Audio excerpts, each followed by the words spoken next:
காத்து ஊத காத்து சுத்தும் கடல் கரைய பார்த்து சத்தியமா கோயில் கொண்ட சுப்பையா எங்க குப்பத்துக்கு குல விளக்கு நீ ஐயா.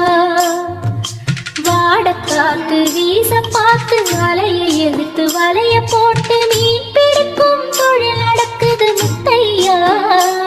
கரை மீண்டு வர காவல் உந்தன் வேலையா. திருச்செந்தூர் ஆண்டவனே வேல் முருகா தினம் உனக்கு நன்றி சொல்வோம் ஆழ்மருகா. திருவடியில் தவமிருப்போம் திருமுருகா.